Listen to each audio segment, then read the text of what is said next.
25 degrees Celsius right here in the nation's capital this sunny Monday morning, 3 days to Christmas. Good morning and welcome. I'm Kayla Megwa and this is Sunrise Daily.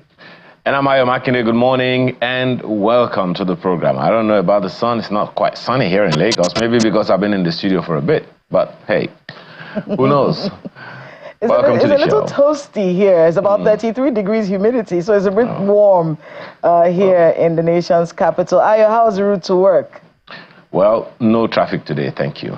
Thank you very much. I told you it's an incident, so it's not something that happens all the time. You have traffic in Abuja as well, so please don't even give me that. Besides, you can't even compare your Abuja to New York.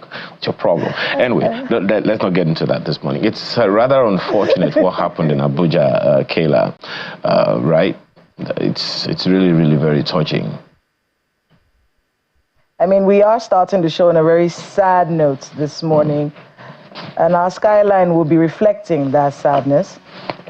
Our skyline today is the scene of a very tragic incident that happened just yesterday.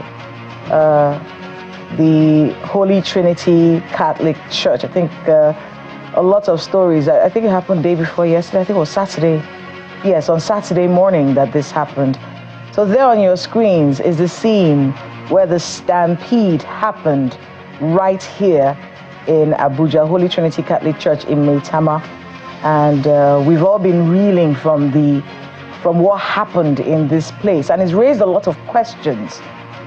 We heard, of course, we've seen condolences from the president, from the vice president, and the Inspector General of Police giving a warning to people who are doing all kinds of events this Yuletide to be a bit more careful and circumspect and a bit more organized. Get the police involved if possible, you know, to make sure that whatever you're distributing is done properly. There is a lot of poverty in the land, and if you're distributing food and food items this Yuletide, the chances are that there may be one or two miscreants, or there might be people who are starting to scramble because of the poverty in the land and the economic situation that we have. So it's not the way distributions used to happen, where people stay on a straight line, and then you get what it is that you need. It's a little difficult these days, so the chances that you will have a stampede is very high. But that doesn't mean you can't be kind and give out food items this Yuletide. It just means that you have to be a bit more careful when you do and get the police involved. Be very conscious of the organization that is necessary for things like this to happen. It's been a very disappointing situation, and it's not just in Abuja. We were still trying to recover from the one that happened in the southwest. Then we had another one happen in the southeast, and now in the nation's capital. So a lot has to go into the plannings for these giveaways that are going to be happening this Yuletide. It's a really sad situation. But it happened right there on Saturday. Ayo, talk to us a little bit about your thoughts on this situation. Well, let's begin with the space. How much space is in that compound, and how that kind of tragedy could still take place is very, very concerning. I mean, look at the space in the compound of the Holy Trinity Church, Maitama.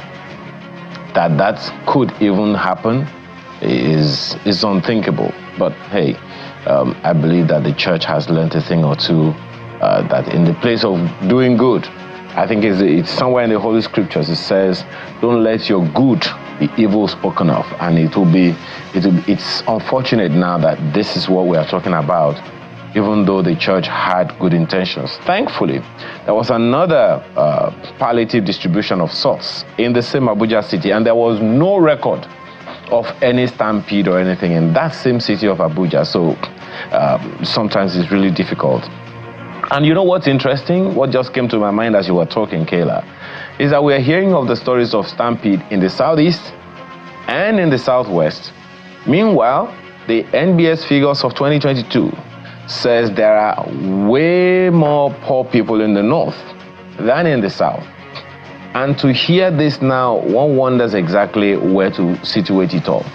Governments, federal, state, local, They have their jobs cut out for them to ensure that these don't happen. We have been talking about wealth distribution, poverty alleviation since the days of President Olusegun Obasanjo. And here we are still talking about the same things. Our population figures are not coming down. Economic situations are not getting any easier. Yes, we hear that it is not something that is novel to Nigeria. It's happening all over the world. That's the world. This is Nigeria. What we experience as a people is what we experience as a people. We have a government, they have governments as well. That's on them. But we have a government and we have expectations. I'm hoping that our governments, various levels of government, ministries, departments, and agencies at the federal and state government levels, as well as local governments, have their jobs cut out for them, because all kinds of brickbats are going back and forth between various interest groups, and I'm not seeing how that is being productive. Lessons learned, I hope. Let's nip this in the bud before it becomes firesome. That's my take, Kayla. And just so we can get more details on exactly what it is that happened at the Holy Trinity Church here in Maitama, please watch this. It's a Black Saturday at the Holy Trinity Catholic Church in Abuja, the scene of the stampede that claimed at least 10 lives and injured 8 persons. According to the police, over 1,000 persons gathered at the premises to participate in the distribution of palliatives from the church. What should have brought smiles to the faces of the people is now a source of sadness. They refuse to be disciplined. Calm down, go in gently, then force the gate and force themselves inside. Those people at the front fell down. All the people at their back were sitting down here, watching them. They are marching on them. And they brought 2 people, they lie them down here, inside in-laws that. The floor is littered with the belongings of some of the victims.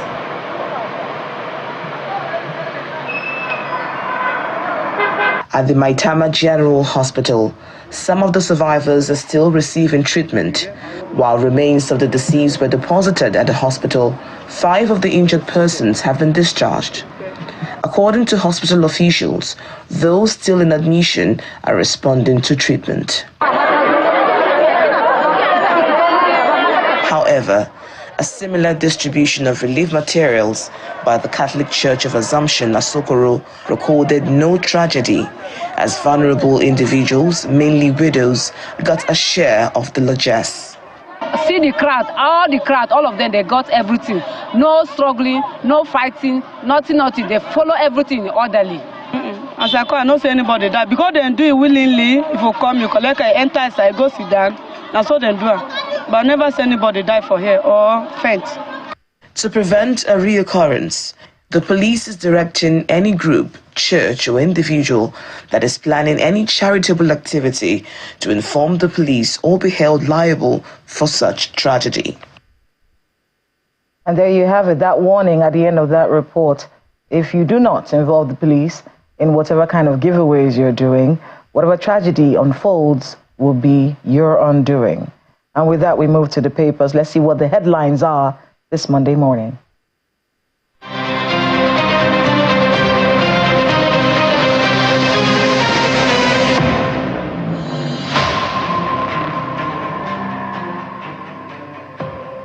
The unfortunate incidences of stampedes pervade the front pages of some of the dailies this morning. Let's begin with Daily Trust newspaper. Stampedes killed 213 Nigerians in 11 years. And if you look at the infographics on the front page, it chronicles cases of stampedes in 2024 between February and December this year. The front page of the Daily Times has fatal stampedes over palliatives, reflections of deepening pauperization of Nigerians, that's according to the PRP, holds Tinubu FG accountable for hardship. The details on the inside pages. This Nigeria, deaths from food stampede. It's a national tragedy, says VP Shatima. Over 67 fatalities recorded in Oyo, Anambra, Abuja. Wike directs free treatment for victims. Anambra Police confirmed death of 22 persons. Soludo mourns as group blames poverty for tragedy. The details on the inside pages of the papers this morning. Nigerian News Direct has Christmas respite for Nigerians as fuel pump prices crash nationwide. PMS sells for $9.90 and $9.35 across states as Dangote showers praises on Tinubu. The story has its details on page 22 of the paper today. The Guardian newspaper distrusts others slow financial inclusion amid 4.3 trillion naira outside banks. What that means you'll find on page 6. And you have infographics on reasons for not having a bank account in percentages right there on the front page of the paper. Daily Independent, 47.9 trillion naira 2025 budget, bold step with unrealistic assumptions, according to experts. Say success depends on effective revenue generation, debt management addressing inflation, FX volatility. Atiku says budget lacks fiscal discipline to address problems.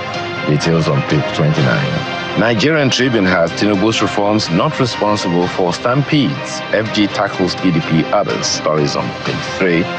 As PDP blames Tinubu, it's a reflection of hunger in the land, according to Obi. Omokri calls out Obi. Falana heads to court as 105 killed in palliative stampedes in 32 months. Safeguarding children in crowded gatherings not negotiable, according to PAN. Buhari can others mourn. States roll out crowd control measures. The details on the inside pages. FG Omokri caution against politicizing incidents. Chetima assures support. Police confirm 22 dead in Anambra. Buhari, Wike, Soludo console families. Ondo issues directives on crowd control.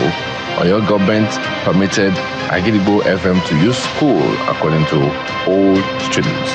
Vanguard has 2024 in review, how inflation, FX reforms, recapitalization, others shaped banking. Details on page 14 of the paper this morning. Business Day has Naira rebound seen in 2025 on higher FX inflows. Lower petrol, food importation could strengthen currency. All of these you find the details of continue on the inside pages of Business Day newspaper. These are some of the dailies we have for you today. The Daily Trust newspaper is what stands out for me today. And of course, like Tayo said in the beginning of that review, the Stampede has been the major story on every newspaper today, with the blame being passed from one place to the other. But we'll talk about that in subsequent programs and in subsequent conversations today. But I want to focus on customer protection this morning. We'll start off with this one that has to do with the Yuletide airfares, skyrocketing airfares amidst operators' capacity crunch. A lot of people have traveled for the Yuletide. A lot of people are still traveling for the Yuletide. But these airfares, who's protecting the users? Who's protecting the travelers? Who's protecting them from people basically just inflating prices? We see, I mean, it seems like a lot this year, maybe because of what we're facing with the Naira and the dollar. But this happens every year.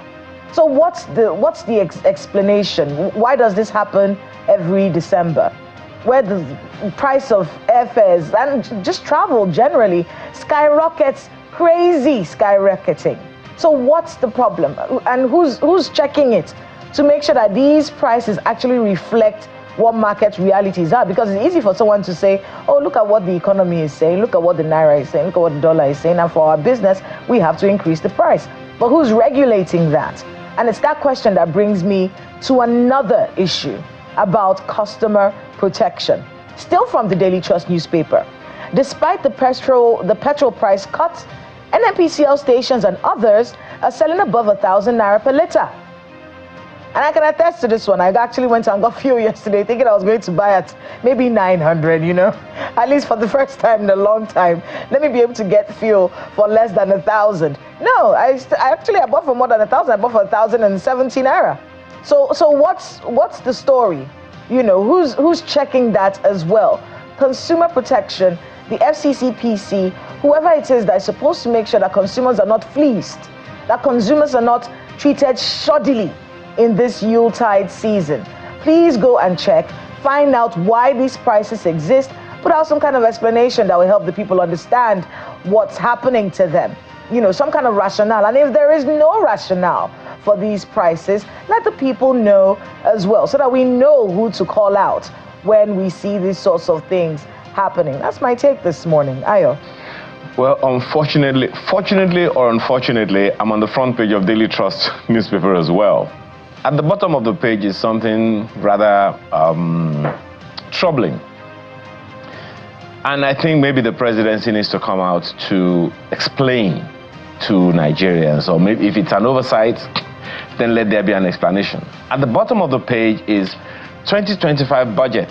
Scrapped Niger Delta Sports Ministries gets 2.3 trillion naira. And of course, CISLAC has responded to that one, says it's embarrassing. Story is on page 6. Now, we just need some clarity. If it was an error, it's human to make errors, but a 2.3 trillion naira error is not something anyone should overlook or sweep under the carpet. 2.3 million naira is way more than a bump on the road. That's what percentage of our budget for the year ahead. So, someone needs to just come out and explain. If it's an error, if it's a mistake, let us know. If these ministries have been scrapped, how come they are getting 2.3 trillion naira?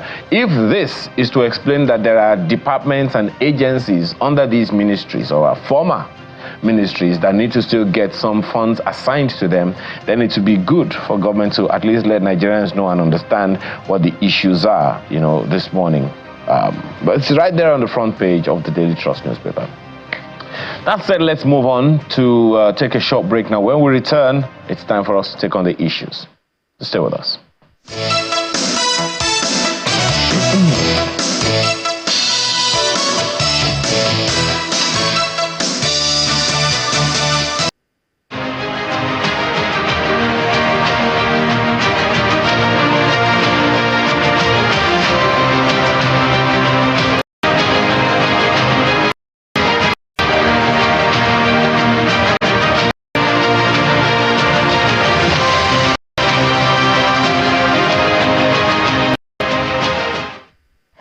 Welcome back. We'll start our first conversation this morning, and we are talking petrol. So much happened over the past few days. Is the P8 refinery still working? What is this collaboration that has happened that has brought down the price of petrol? Who's going to be making sure that those prices stay down across board? And what's generally happening in this particular sector? Well, joining me for this conversation this morning is Dr. Billy Sotubo Gillis-Harry. I hope I got that correctly. Thank you, you got that. I got it. Man, it's very exciting to hear my native name. Pronounced well. Yes, it makes me very happy. Well, Mr. Billy Sotubo Gillis-Harry is the president, the national president of the Petroleum Products Retail Outlets Owners Association of Nigeria, PETROAN. Thank you so much for being with us on the program. Thank you. Good morning. Thank you, Nigerians, for having me. So let us start off with that conversation about what's happened, because what we just heard was that the price was down, and then we see that it's down in different parts of the country at different prices. But just tell us, just so you can give us some idea, because what I heard from your office was that this was some kind of collaboration. This meeting happened earlier in the month, and it led to this reduction in the price. But just so we can get an understanding of what's happened in this collaboration between PETROAN and Dangote Refinery. Well, the collaboration of, trading partnership, as I want to call it, is already started. Recall that PETROAN was very, very happy and congratulated Dangote for coming on the stream. As we are in the forefront of those who were advocating for local refining to be the focus of how we can be able to afford petroleum products and also make sure that we do not have challenges of availability. But of course, it took a little while for us to have that strategic meeting. And when we had it, we found out that Dangote had very good plans for Nigerians. And we were very proud. His EVP, Mr. Edwin, led that team with a lot of other directors. And we came to terms with how we are going to trade. We are owing them the process of how to conclude the transactions on exactly how we want to do. But our members are already patronizing Dangote, both for diesel and for PMS, and we are very proud of that. To some extent, I think also encourage this type of petroleum product pricing review, because in the course of our discussion, we were able to let them know that PETROAN can also do a feedback system for them, since that we are grassroots. We can always get back and let them know what is going on in the market. And I think that was very well accepted. We still hope that once all the I's have been dotted and the T's crossed, that we will do a lot better, because we specifically ask for special discounts for our members across the country. Okay. And that is working. But beyond that, I think what has accounted for the price, drop in Dangote, according to them, was a gift, for the Yuletide. And for me, that's very heartwarming, and I'm very glad. A gift to the Nigerian people? Yes, during the holidays. And in another interview, I was asked to explain that, and I said, well, I'm not a refiner, so I'm not in a position to say so. But if the refiners have said that, and that's what is in the public place, then so be it. That they love Nigerians, they want Nigeria. And I salute Dangote, even the NNPC retail outlet, our traditional partners, who we consistently will do business with, because we have had this bulk purchase agreement signed, with PPMC that translated into NNPC retail, and that's translated to other corporate organizations that's going to be working with us. Besides, NNPCL have also opened a very effective communication line with PETROAN. And so we are doing the best we can to make sure that we utilize those values to ensure that Nigerians get the better. I mean, I want you to be able to get those details, really. But, like you said, you're not a refiner. Do you know how long this gift is going to last for? Well, again, it's difficult to answer. But I think that in our own view, we believe that some entrepreneurial economic factors would have also accounted for that.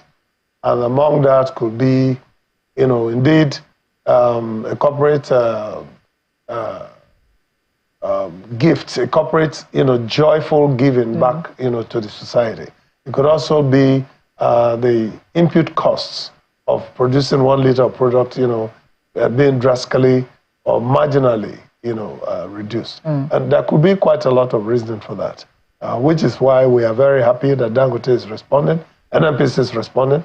Actually, we had asked the NNPC review their prices, and before we can say Jack in the morning, they had reached out to us and said, look, we're going to reduce the price.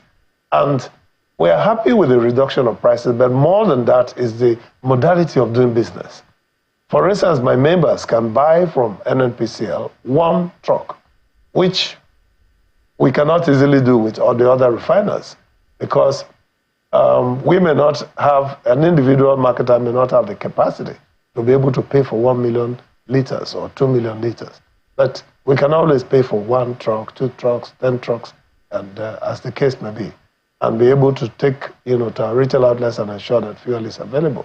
So the business mechanism also given to us by NNPC is very much appreciated and hailed. And that's why we congratulate NNPCL for a great job that they are doing. Why are retail outlets selling above 1,000 naira if the price has reduced to that 899? Well, this price reduction came within a week.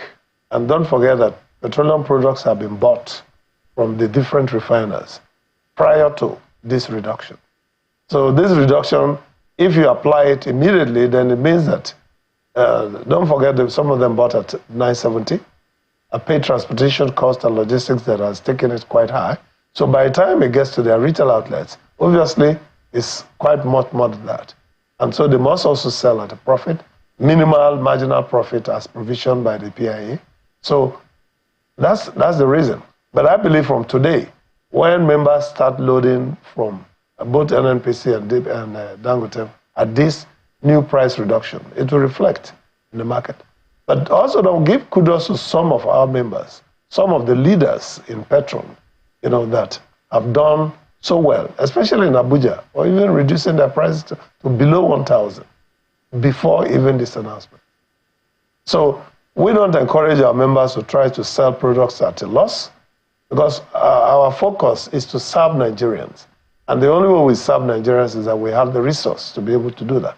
That resource can only be there if we're making marginal profit enough to pay for cost of money and make sure that we continue to do business. So never mind, you'll see the translation of this reduction of prices in the retail outlets, hopefully within a week. Within this week? Yes. All right, so I will go and check because when I saw that 899, I said, why am I paying 1,000? I even asked the person, and the person looked at me and said, Madam, this is not my problem. This is the amount they said I should sell for, which I understood, but you're saying within the week. So that's the explanation. They bought it at a particular price. Yes. They still need to make up that money. No, they just have to. Otherwise, it's going to be difficult. Otherwise, it's going to be difficult for them. All right. Yes. So you said within the week, we should expect hopefully, that reduction. Once that product, once that product starts coming, especially with our new arrangement with MRS and Dangote. We had very, very useful discussions with MRS in the course of the weekend. And we salute them, we thank Dangote and MRS also coming in with a new strategy of how we, PETROAN members, retail outlet owners can easily be able to assess product and be able to give. And they're giving us all the products, lube oil, diesel, ADAS, AGU, PMS. So it's going to be good times for my members, with the kind of arrangement that Dangote and MRS have made. And I believe that NNPC will also up their game because they are our traditional partners. So regardless of what we do, NNPC is our focus on how we're going to make sure that we deal, because they've been there for us over decades. I became a marketer in 1994. So it's, and I've been working with NNPC. I have the bulk purchase agreement with PPMC, and that's the basis on which NNPC has been dealing with us. But of course, so many things have happened. There's been a lot of shift in the goalpost. From PPMC, it went to NNPC. Now NNPC is doing something else with a conglomerate of companies. But NNPC are still our traditional partners, and they're doing well. They have always consistently open communication with us. And we do hope that we'll have the same kind of communication line open from all the refineries, from Dangote to Edo Refinery, to Aradel, to Niger Delta, to Walter Smith, and all the other refineries that are coming up. So PETROAN is their traditional partner to deepen their product distribution into all parts of the country. How is the relationship between PETROAN and IPMAN? Recently, they said they are an act of parliament and you are not. Well, incidentally, that information came as a little bit of a surprise to PETROAN because, you can say a thing for so long and people don't check. But then, when you fact check it, you find out that that's not the real information. The truth is that all the associations, and I don't want to mention the other names, but since you asked specifically about IPMAN, IPMAN is an incorporated trustee, and PETROAN is an incorporated trustee. We're equal and opposite. We are being approved by the government based on our constitution and the way that we work. Recently, we had quite a lot of discussions ongoing with the entire system, and even the CSA had to write letters on behalf of PETROAN to quite a lot of agencies. And that tells you how relevant and how useful PETROAN is. PETROAN is a major stakeholder, in fact, a very critical stakeholder in the industry. So if there's a claim of anybody being parliament, I think it will be all of us, because we are all incorporated trustees. So no one is superior to the other. And as far as I'm concerned, what to do is to serve Nigerians. But more than that, I'd like to give credit to MEMAN. MEMAN came on board in the 2000s. But that is one organization that has assets. They have oil assets, they have vessels, they have storage, they have retail outlets, they have full retinue of the business. And so they are leaders. So in PETROAN, we consider them our leaders. DAPMAN, ditto, because for instance now, MRS is DAPMAN member, and they are working and partnering with PETROAN. So that's the kind of relationship we want to see in the industry. So not anyone, feeling that they have superiority over the other. But I think this must have come out of a little squabble in Port Harcourt Refinery, which is a local issue. Local issue of one of the organizations feeling that the other one should not enter into the depot. And that it was resolved in the course of the week on Monday. So I would have expected that if there was any question along that line, it should have been addressed.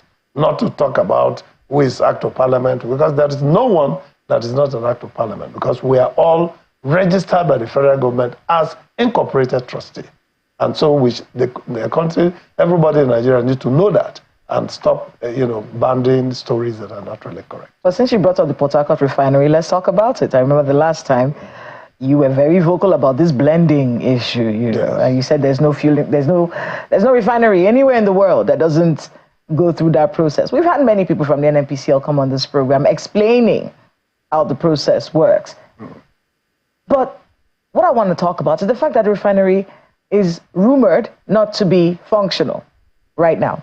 We have heard Mr. Shane say, oh, no, this is false, but we have people who have spoken to those who are around the place, and they're saying, look, since Mele Kyari left this place back to Abuja, the business hasn't been working. Some people believe that it was all a hoax in the first place. PETROAN, your people are probably there trying to load, am I correct?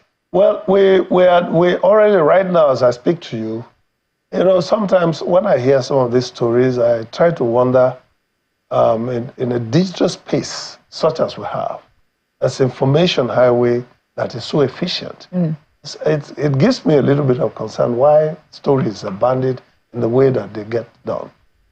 The refinery is up there. How do you know if a refinery is working? Even if you are not an industry It's refining player. And people are able to load, people are able to load product and come out. No, just hold on. You will see the furnace is burning. That tells you that there's cracking going on. If the refinery is not working, that furnace will not be on. The furnace is on and product is being refined 24/7. That we have not started rolling out trucks in to load that does not mean that the refinery is not working. Okay, so you are admitting that you've not been able to load? No, we have not started loading, but have you ever loaded? No, PETROAN has PETROAN ever loaded from there? PETROAN has not loaded there. Okay. But what has happened is that NNPCL has given us the privilege to go on their portal and start applying for products which they have in other depots. Now, the NNPC Port Harcourt one is already open and ready for working. And I can tell you that I have met with the managers of the depot. I have met with this, which was not there before in the course of the last few decades of years. So now NNPC has already sent in staff that are on ground. So that shows that they are ready for business. Now, but a refinery that has gone through processing and all of that, we don't expect that we will load overnight. Tanker drivers will have their own say, Nupeng will have their own say, then of course PETROAN will come on board, and other stakeholders that have interest in taking products will come on board. But at the end of the day, NNPCL that has that depot as part of their own business extension will let us know when we can apply directly for products from that depot. But that does not mean that the refinery is not working. Ayo. Thank you. I would have loved to actually begin from that particular point that you raised. Because Mr. Gillis Harry, first of all, I apologize, I'm unable to pronounce that name the way Kayla did, so you have to forgive me. Maybe I need a recording to be able to master it the way she did.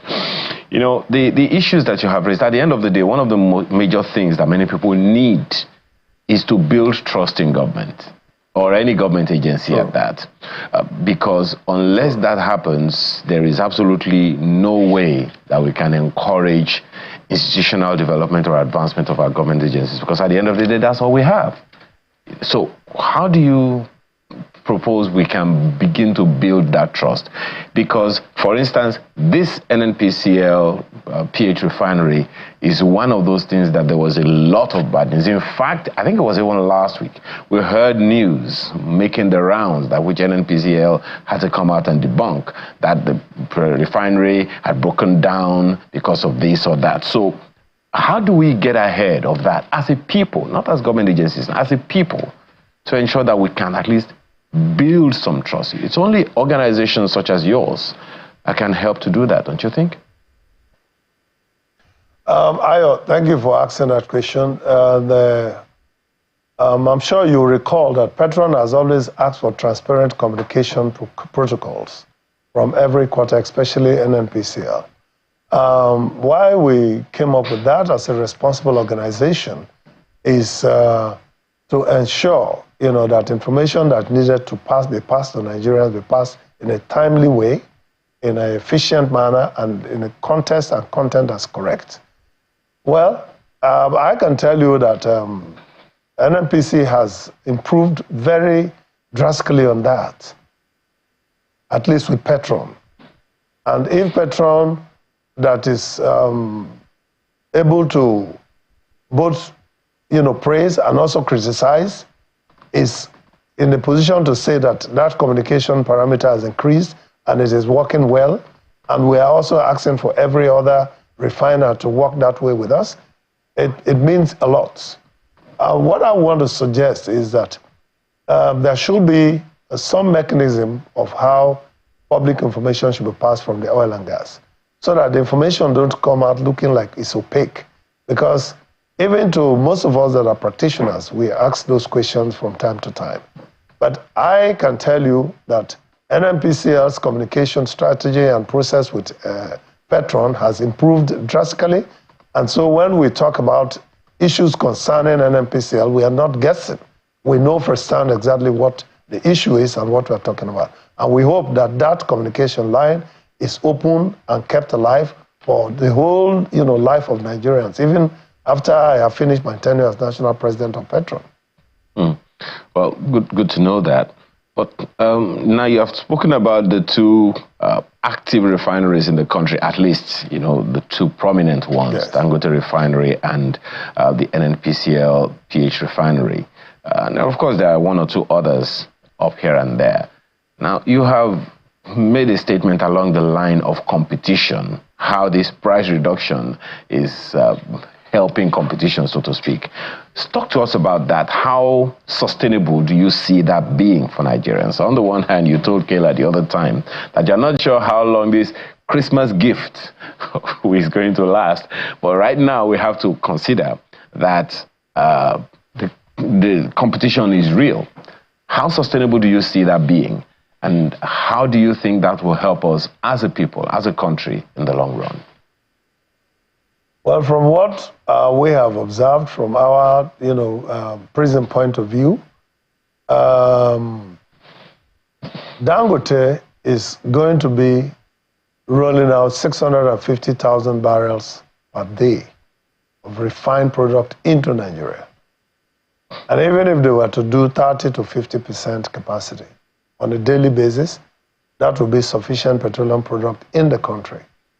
And of course, that will also excite exports, which we believe that once the domestic needs are satisfied, exports should be encouraged because it's another way of earning foreign exchange that's going to show up and cushion the pressure on our naira, my very good old naira that I so much cherish. Sustainability in this industry will depend on production factors and the size of production. Obviously, NNPC's capacity in producing daily will not be competitive to Dangote, but the fact that, for instance, Port Harcourt can easily serve the System 2E of about 13 states very efficiently and effectively is a welcome idea and is going to be part of the great news that Nigerians will have consistently. But I just hope that the naysayers stay away from saying what is not correct, that the refineries are not working. And of course, The refinery sometimes will have to take a break to do a couple of certification and documentation process. So I do think that we will see better times. Don't forget that from 2023, PETROAN has been consistent in encouraging all the actors to make sure that Port Harcourt Refinery comes on stage. And we have been very, very vocal in supporting the process, and also not just surreptitiously investigating what's going on, but we were given open doors. And that's because PETROAN has proved to be a very responsible organization that serving the interests of those that are governed and those that are governing, and also the industry. So we were given unfettered access to be able to look at what's going on. And that's why we're able to tell Nigerians that the refineries will come on stage and will come roaring and be able to produce products for Nigerians to use. We also said the same about Warri Refinery. We have not been to Kaduna Refinery, and at some point we'll be able to make our technical team and our business team also to visit. Our aim is that we want to encourage refiners in this country. We have enough members. PETROAN, by the way, started with just only 80 stations about 4 years ago. Today, we are more than 6,800, 6,700 members. And I'm sure every day more members are coming in. From the Lagos area only, within the weekend, we got almost about 59 new members. So that is something that is ongoing, and we think that with that kind of growth that is designed after the control of NMDPRO, because don't forget, you cannot be a member of PETROAN unless you have your NMDPRO license. Okay. You must be a licensed retail outlet, and we must see that retail outlet is existing. Now, this is the difference between us and other organizations. We do not accept any portfolio marketer. We accept only those who have licenses to be able to operate retail outlets. Okay. Well, just one question on the NNPCL part before we move on. I heard at some point our correspondent in PH at the time, while speaking with my other colleagues on one of our programs, was talking about the price reduction of petrol in Port Harcourt in the wake of the resurgence of the lifting of fuel products from the Port Harcourt refinery to the environment, that it dropped from about 1,005 or 1,007 to about barely 1,000 naira, less than 1,100 naira. Is that something you can confirm? Well, I can confirm to you that petroleum product in that part of the world has been, jumping up and down like a yo-yo. But with NNPC having a very strategic business discussion with PETROAN and giving us the encouragement that they're going to reduce prices, and of course, since this communication and strategic business meetings have been on, NNPC has reduced price several times. They've reduced price from 1,045 naira ex-depot to 1,030, from 1,030 to 1,020, and from 1,020, they have come down to 899. So, of course, this definitely impacts on the price in the retail outlet. But don't forget that the products that were lifted from this, and truth be told, were strictly meant for NNPCL retail outlets. And so it is very important to note that those changes can and possibly be effected immediately. But also because NNPC was also reducing prices for us PETROAN members in the depots where we are taking products from them, we're also able to translate that into our retail outlets. And those are the things that accounted for the drop in price. Okay. Well, one other issue or criticism of sorts that has come to fuel retailers is that some of them lift fuel in the days of fuel subsidy, lifted fuel from wherever, the depots and all, and they only took them out of the country. And that is why when people go to the various hinterlands where there are fuel stations, there are no fuel there is no fuel at most of those pumps. Can we safely say that with the removal of subsidy, as it were, that those days are gone permanently? Well, anybody who is, sold to doing crime as a habitual, lifestyle would definitely not change so fast. But PETROAN has also, in our patriotic zeal, developed a local technology that's called Primus. That's our PCAC project. PCAC is PETROAN Quality Assurance and Quality Control Mechanism.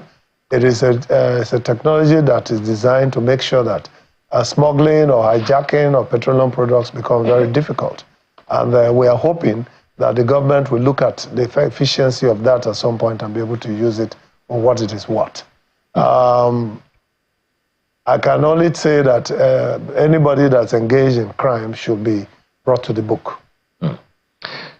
What can you say about the inclusion of CNG in the energy industry in our country? How effectively do you think that will play in energy supply to the nation? How much do you think that will affect business, particularly for your members and others like that? Well, it will impact Nigeria's energy security very positively. And PETROAN is very available to submit all of our values to the government and the authorities to be able to work with us. We have had a very, very productive meeting with the MD of the PCNG, and some of those discussions are ongoing. We have been requested to submit a couple of retail outlets that will be used for guinea pigging, pilot testing, if you like. And for us, that is an additional business that's coming. We also have the need to be able to put, electricity charging, portals in our retail outlets, also to be able to serve electronic EV vehicles. So all of these energy provision is something that we encourage and we should do. And I think PETROAN is very, very competent and capable and willing, patriotically, to be of service to Nigerians and to the government. Now, one of the issues that you have raised from time to time, Mr. Gillis-Harris, is that of a privatization of government-owned refineries.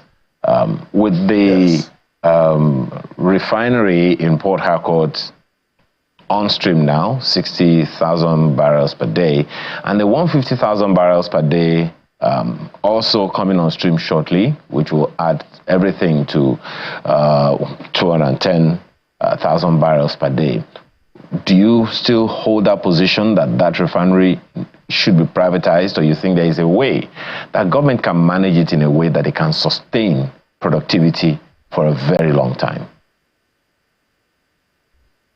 Every business I know in my growing up days to today that's run by government is always misunderstood and taken for granted by operators and those who have access to them as their own lodges, as their own cake that they want to take home with.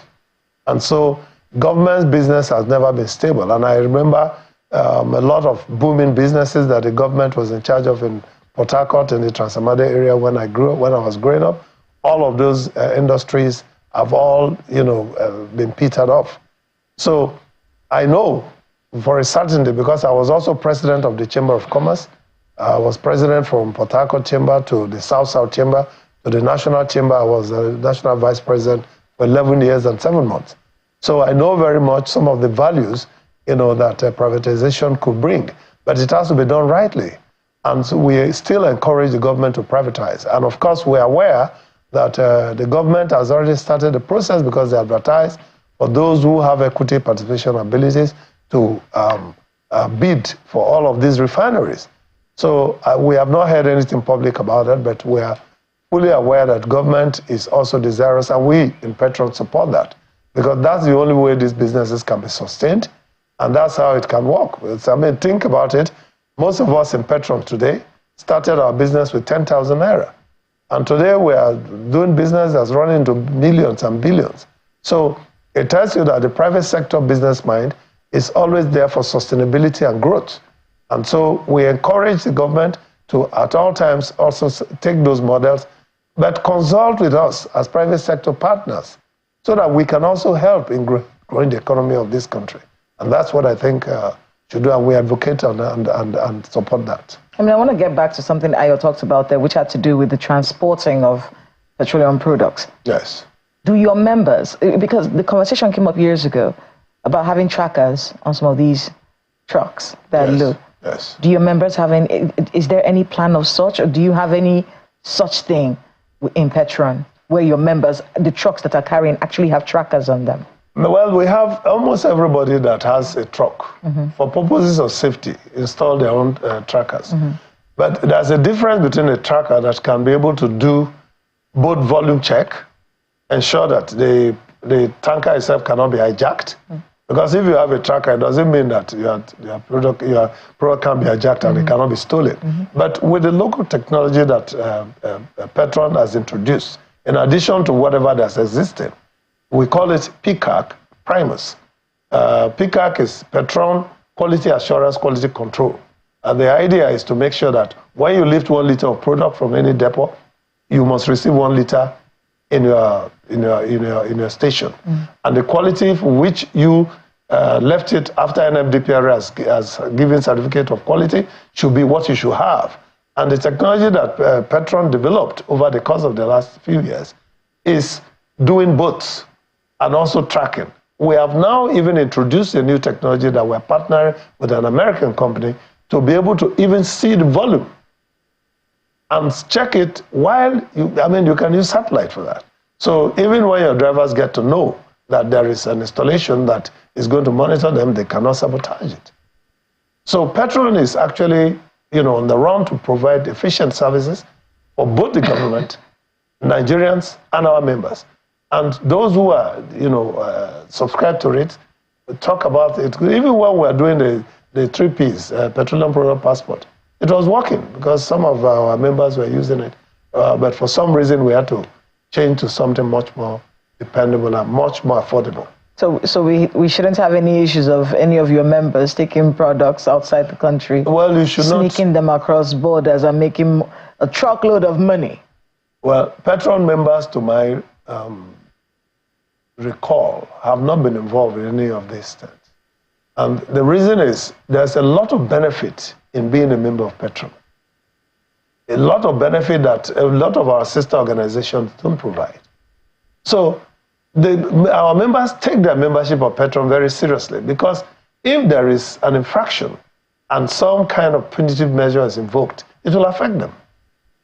And we try as much as we can to educate our members, because, my dear, how much money do you want to live life?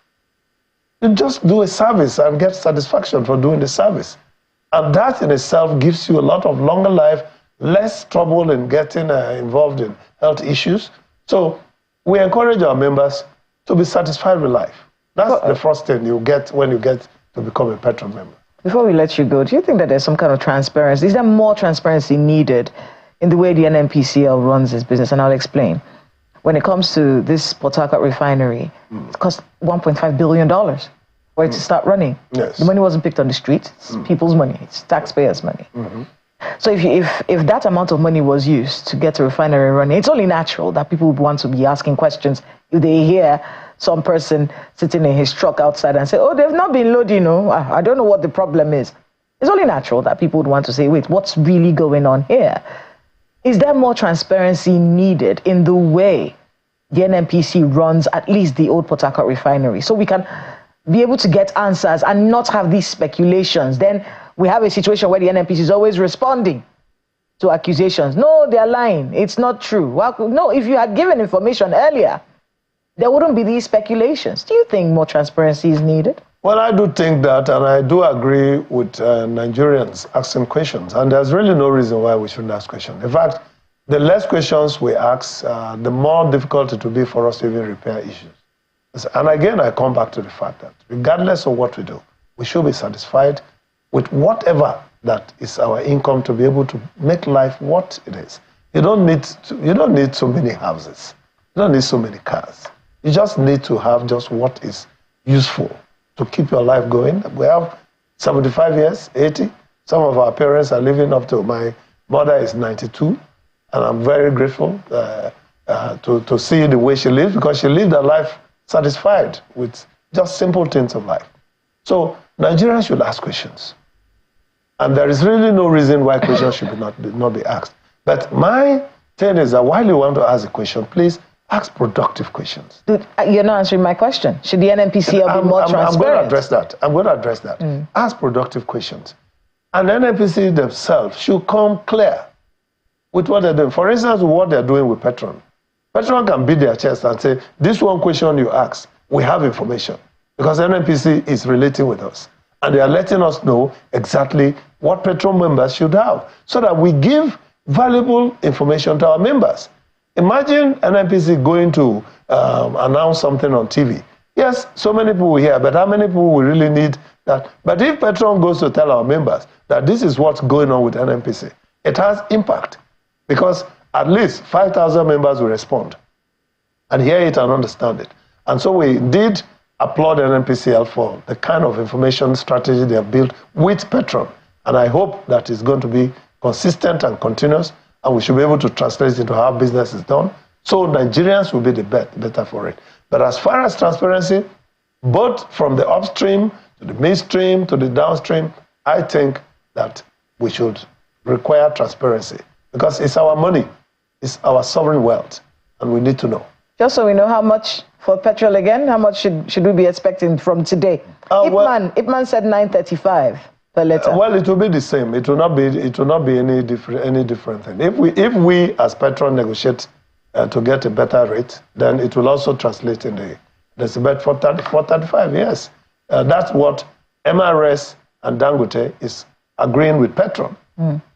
Okay, so hopefully NNPC's 8.99 per liter will also translate into that, and probably even less. I'll tell you why. Because with NNPCL, all is paid, apart from our logistics from loading bay to our stations, which will now, translate to the landing costs, in our stations. So if we do that for less, and with PTD becoming more efficient, Nupen getting very efficient every day, it's a lot of things will be for the better for the Nigerian public. Dr. Billy Sotubo Gillis Harry, National President, Petroleum Production Retail Outlets Owners Association of Nigeria, PETROAN. Thank you so much. Thank you so much for being with us on Sunrise Daily. Thank you so much. Thank you so much. Thank you for having me. Business Morning on Sunrise Daily is next. We'll be back with more conversation afterwards. Stay with us.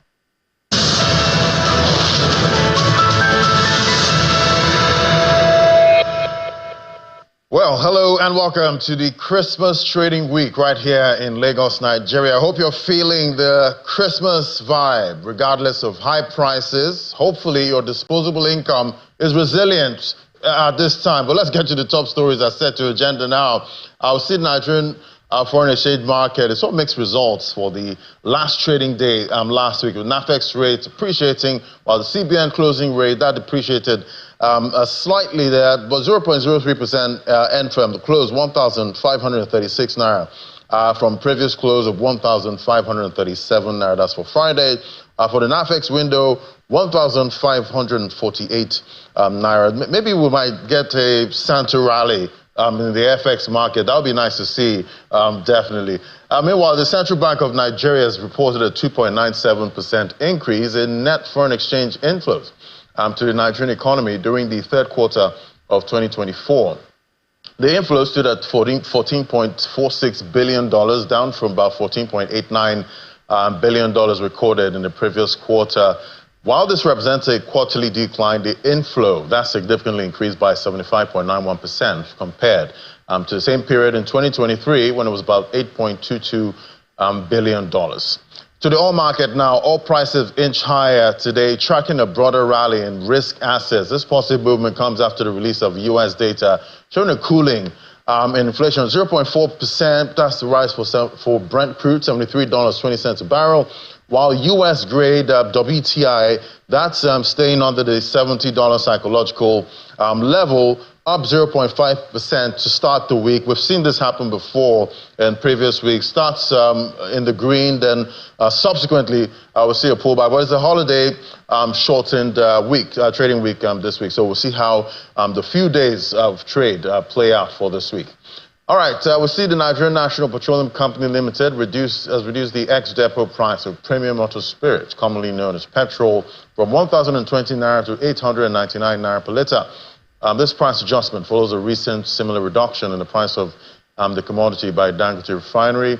The National Public Relations Officer of the Petroleum Products Retail Outlets Owners Association of Nigeria, Mr. Joseph Obele, made this known in a statement, says the move by the two major petrol suppliers led to increased competition in the downstream sector.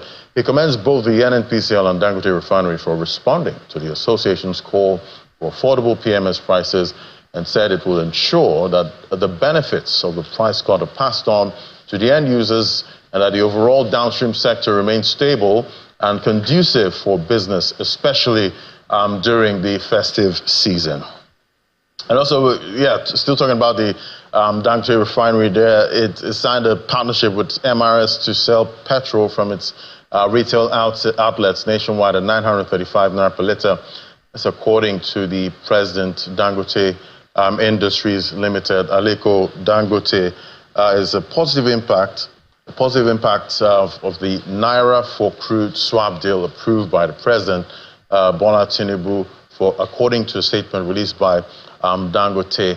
The new price has already commenced in Lagos and will be offered nationwide from today. Dangote recently reduced the price of premium motor spirits from 970 to 899 naira at its refinery loading gantry in September. So, so much movement there when we talk about PMS prices, and definitely we hope that it continues at this point so that other prices can actually drop going forward. But this is still developing at this time, and we'll still keep tracking. All right, to our first conversation now. We see Nigeria's been grappling with a persistent food inflation crisis throughout 2024, significantly impacting household budgets and the overall economy. As the Yuletide season is upon us at this point, concerns are mounting about the potential for further price increases and their impact on consumer spending. Joining us to unpack this now, we have Mr. Tunde Banjoko, as the Managing Director of Banjoko Farms, joining me right here in the studio. It's great to have you. Good morning. Thank you, Laddie. Good morning. I hope you're feeling the Christmas vibe somehow. Compliments of the season. And so I'm sure you've seen the developments with petrol. You know, at this point, it seems we're going sub 1,000 naira. Yeah. And I don't know if we're starting to feel the impact on the farms. No, we can't yet. Not yet. Of course, it started today. Right. So I think the price 935 starts today. Right. So of course we can't feel it today. Okay. So I'm sure, you know, hopefully if that can be sustained for some time, it should have some little effect. Little because I said little because looking at what did we start with at the beginning of the year, 670, 650.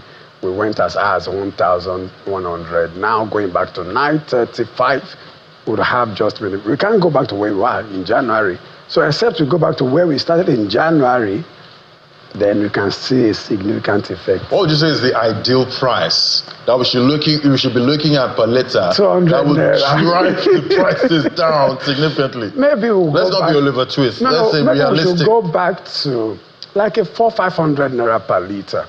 That's when we can see like a significant shift in the cost of produce, because you ask yourself, how does this affect us in the agri sector, for example? Is in transportation. So a trip that I was to bring a truck from Jos last week, and I was charged 1.8 million from Jos to Abeokuta. So if you are just removing 17 naira, thereabout, it might not give you that huge margin. But assuming it's half the price, then instead of paying 1.8 million, I'll be paying maybe 900 a million.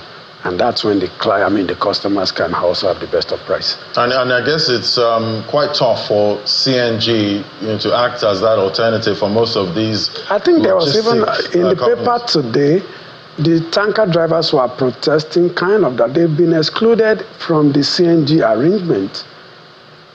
So if they can include the tanker drivers, the big lorries into that CNG arrangement, that's when we can also start seeing that shift. Yeah. Do you think we should start exploring maybe subsidy for logistics when it comes to agricultural sector? How would that work, really? How it will work or how it will start is by looking at the vehicles we use for agricultural transportation, for example.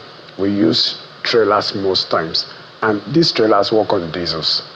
So if we can move them to cheaper source of fuel like CNG, if we could start using train to move our products, this would be a good alternative to drastically. But as long as we are using petrol to move these products, using diesel, and we are still buying at this current rate, we'll still be struggling with this. So to just paint a picture for me, so far this season, moving goods from the farms to the markets, what's it, looking like? It's been challenging, like the example I just gave, it's been challenging because of costs.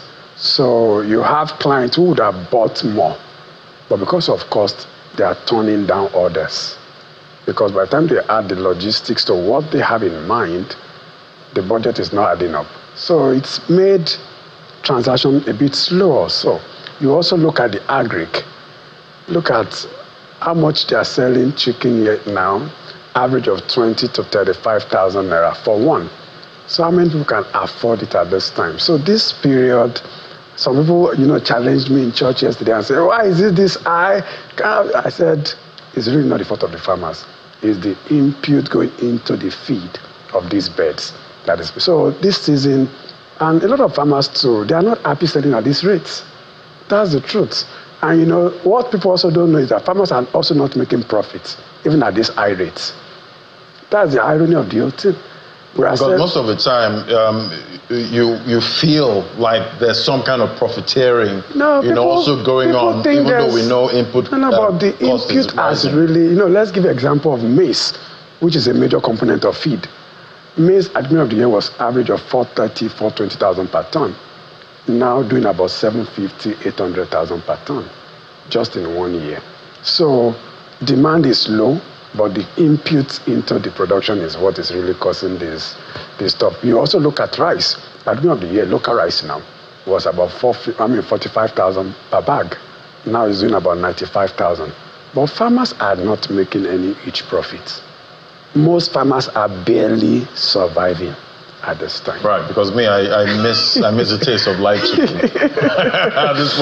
Farmers, I'm sure the farmers wish they could just give out the chicken as cheap, as affordable as possible. But the cost of input at this time, and you also look at, I'm involved in this thing, you look at the cost of funds for those who even try to produce, the cost of funds is not cheap.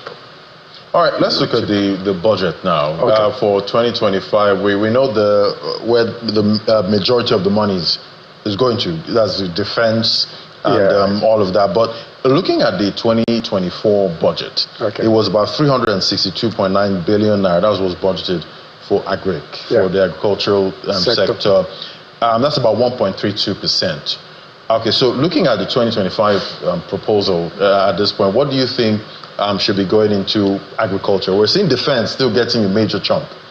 Should it still be that way? No, they've given us the budget already, 862 going to agric. 862 billion. And it's still about... So it's above, No, in terms of percentage, it's still about 1.3 or 1.2%. So it's not that we've gotten any significant increase. For example, as a farmer, I'm not happy with that budget on two grounds. One, about 10 ministries got above 1 trillion. Agri should have gotten above 1 trillion. That's number one. Some ministries that I'm wondering, they don't do budget, they don't do projects. Ministry of Finance, Ministry of Budget and Economic Planning, and all that. So why would they even be getting more than Agric?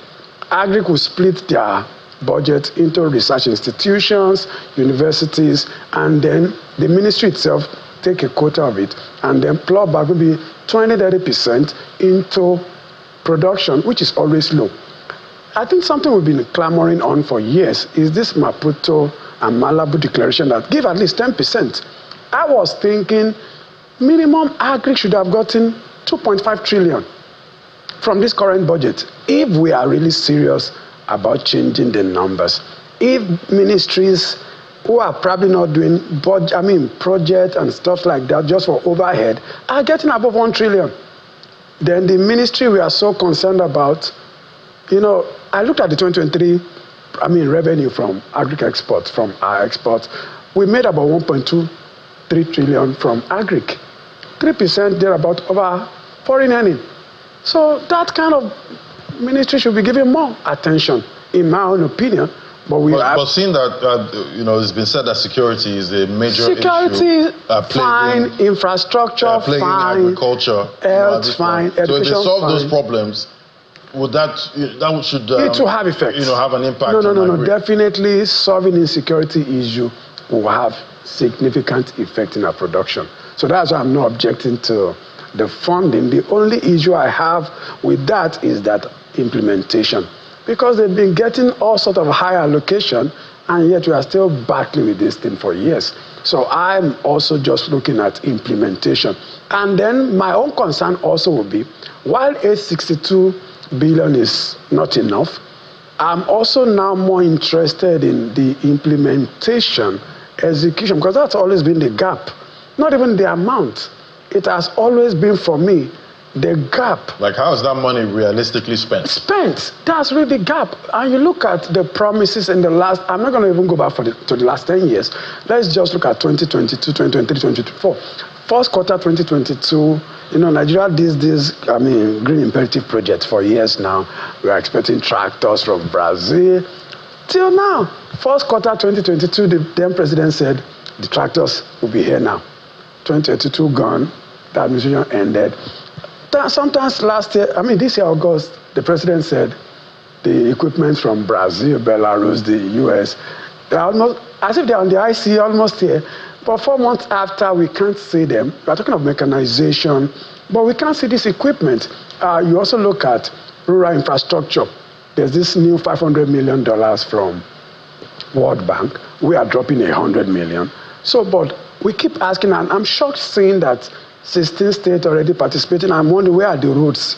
Where are they doing them? So I'm more concerned about implementation. If we can start working on, last year also the president said 500,000 hectares will be cultivated. After some months, the minister said 246,000 has been cultivated. They did cassava in 30 states, grains in 15 states. If this thing truly had been done, I'm not sure we should be where we are. Right. And, talking about where we are, right now, what should we be taking? As 2024 is winding down, going into 2025, seeing that the president's projecting about 15% inflation, and hopefully lower food inflation, going into 2025. What should we be doing from now into 2025 so we have a better Christmas in 2025? So I think the first thing is just to focus on implementation. I think there's too much talk, like I said. And, the president was also very optimistic in August. I think during the strike, during the protest, they're about to say, we are not even just doing 500,000 hectares. We are doing 10 million hectares. That's very ambitious. If we do even 500 to 1 million hectares, we shouldn't be experiencing what we're experiencing now, because we should be able to push up production. So if we can push up production, not allocating resources to just recurrent expenditures, salaries, overhead, if we can push more into production and be sincere about it, I think, to me, the measure of any industry is not the paper or what you say, is what the people, the beneficiaries, the consumers are saying. Like in some other ministries now, maybe I should give an example if I'm allowed. You look at the Minister of Interior said, after this time, passport issuance will be this way. After some months, passport issuance was after that order. People now giving testimony that, no, I had to go to Abeokuta to do my last renewal because of the bureaucracy. But now you can apply. The procedure is simple and easy. So that's the same thing. This thing is not rocket science. So that's what I struggle with. To bring down the cost of food in Nigeria is not rocket science. All we need to do is implementation. All that have been allocated. We also talk about the dams, that they want to work on the dams, the water infrastructure, but we are not seeing all this come to play. Right. So if we can, to make 2025 different from 2024, we'll look at how we can allocate more into direct production. If the feed, like I made an example of feed, can come from 750, 740 and reduce to maybe 400. Look at the last policy about talking about removing tariff from some imported product. But that was just for 6 months, which ended already in December. And before even December, it took about a month or two fine-tuning the papers. Right. So how would you not have the government is definitely big, on ambition, and we definitely hope that we'll get bigger on implementation. Yes, thank you so much. Thank you. That's Mr. Tunde Banjoko, who is the Managing Director of Banjoko Farms. Thank you for joining us and wishing you a very Merry Christmas. Same to you and to Arch and Esteem. Thank you. Thank you so much. All right, we'll take a break now. When we come back, what to expect? That's for investments in 2025. That's our next conversation. Just stay with us.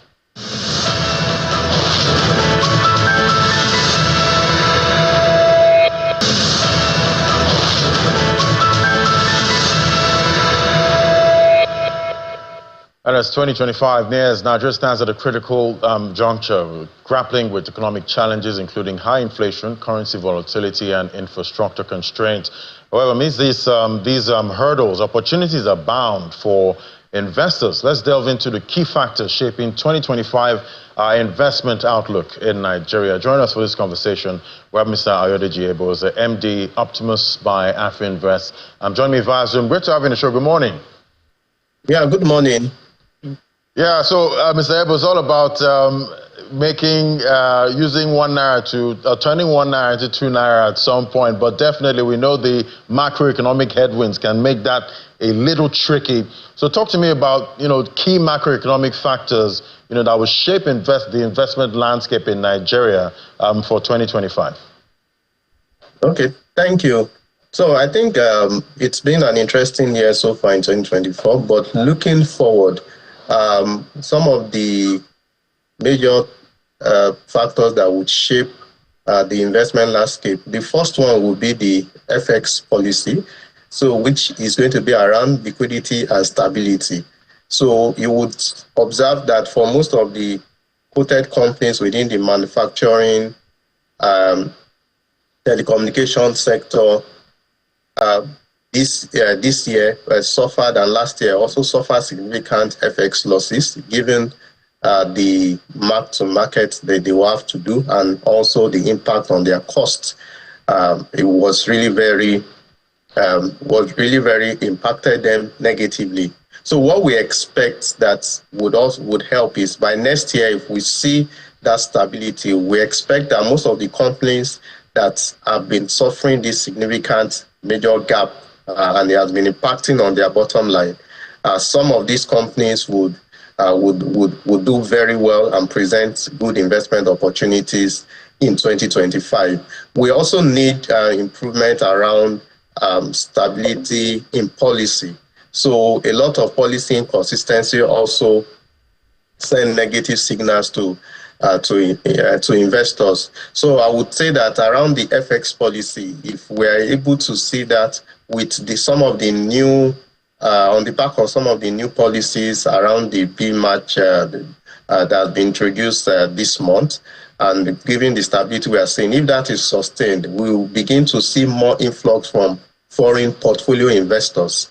And this, beyond the liquidity it creates for the CBN in the short term, it would also boost asset prices also in the short to medium term. So these are also positive themes that we should also be looking out for. And lastly, that we just mentioned amongst others is that we need to see more clarity in policy. So like even your last guest spoke about, yes, we have a lot of very interesting policies, documents, or policy documents, if I would say that.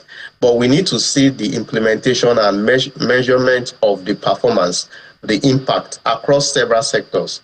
There's a more need for collaboration with private sector, and there must be clarity around how private sector can come up and be protected. So beyond just the current government, what are the things that can protect them when they invest or partner with government? Because when you look at the budget that has just been proposed, there's a limit to what government can afford to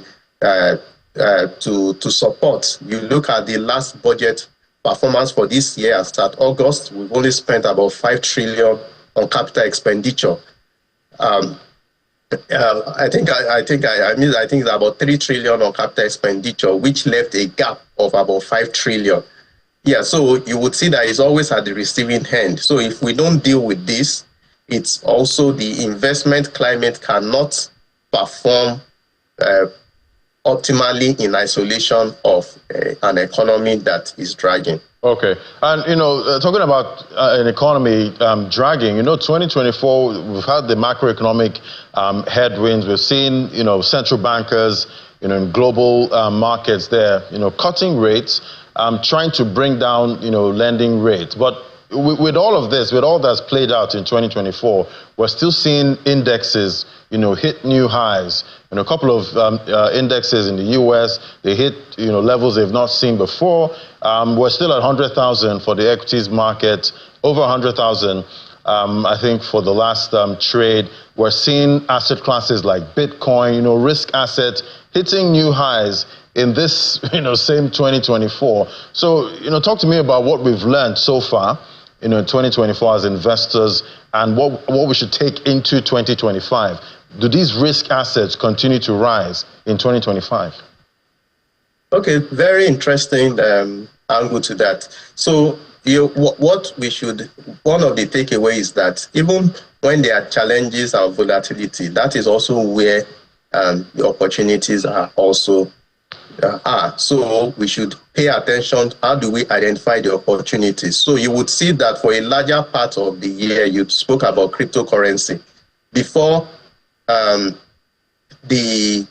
emergence of the President-elect Trump, the cryptocurrency has just been up and down. And before we saw that major rally, even for the US market, it's for some of the stock would have to be spare. When you look at even the ETF, that Vanguard 500 that measured the top 500 companies have gained about 20% this year alone. So that still it presents opportunities, but there will still be volatility. So entry time and exit time for investors, if you are not the long-term, you need to have your exit plan when you come in. You understand your investment strategy. When you see stocks, so you look at the likes of even Apple shares, Tesla, it got to almost an all-time high, and before they also reversed. So investors, if you have to maybe split your portfolio, have the short-term portfolio and have the long-term. For the long-term, whether it's going up and down, you continue to average down on those ones. And for those that are short-term, when you see that you made significant upside, there are stocks that people have gained even this year close to 500%, both on the New York Stock Exchange as well as the Nigerian exchange. How did investor react? For those that are smart investors, when they see that they reach a very significant upside, they take profit and look for the next opportunity. So these are some of the takeaways that I think next year will be more volatile. If we take a record of during the last administration of President Trump, there was a lot of volatility in the markets. That doesn't mean market may not still go upside, but you need to be able to time the market. That would be very important. And coming to Nigeria, we believe that there are still very specific sectors that would still be very defensive and do very well next year. Right. All right. Talk to me about trading trends in 2024. How are investors buying, stocks in Nigeria? Are they using more of the apps, or was it, the regular way through, meeting the stockbroker? Because I know now the youths are big on, apps, for buying stocks and all of that. How would you describe adoption this year? I would say it's been very impressive, because even for us, with looking at our Afro Investor app and the Optimus app, the interest, because of the ease of the ability to execute trades on your own, you're able to see the market, you see the bid, you see those that are trying to buy, You see those that are trying to sell, and you're able to set your limit. You think you are comfortable to buy at a particular price. So that has created a lot of interest. So measuring that interest even from our own, we doubled in terms of sign-ups, doubled this year, which we think that is going to be the trend going forward. For the younger ones, they don't want sending mandates and waiting for what is going on in the market. Some of them are paying good attention to the market. They understand technicals, and they just need a bit of support on the fundamentals, and they know they are able to use some of the experiences in cryptocurrency and their FX trading to also come and see how they are able to well time the market. So we think that would continue to improve. We feel the regulators also are providing that support and that encouragement. So as what I think we need to add on top of that next year is providing data and investor education. Right. So when you look at percentage, it's still less than 1% of the economy that still invests in the stock market. So there's still a lot of opportunities in that space. But before that can improve, you compare to the US market where you can go on likes of the Yahoo Finance, Google Finance, get data, free data to understand the stock you're investing. The Nigerian market, you pay a lot to even access that data. So there's a lot that needs to still be done on that for us to attract more people. But I can say that categorically that it's been very positive. The adoption has been very encouraging. All right, we'll keep tracking to see how it grows for 2025. Thank you so much. It was great having you, Mr. Ayodeji. Mr. Ebo is the MD Optimus by AfriInvest. Thank you so much. All righty then, so we'll give you a summary of what's playing out. Major markets that we track, that's at 1 p.m. on Business Incorporated. Inijomek will be here for that. Thank you so much for watching. That's it from me on Business Morning. I'm Ladi Williams. I hand things over to the Sunrise Daily team.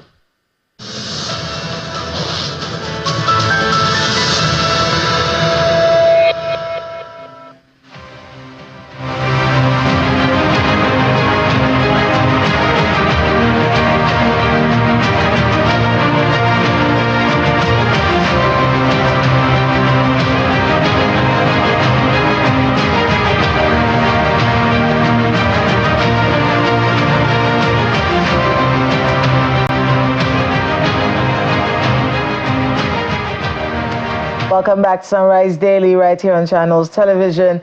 And we have another conversation coming up right now. And this time we're trying to take a broader picture of our country, a State of the Nation conversation. And joining us for this conversation is Mr. Fabi Oladimeji, the chieftain of the People's Democratic Party. Welcome to the program. Thank you very much. I'm happy to see you again. Good to see you again.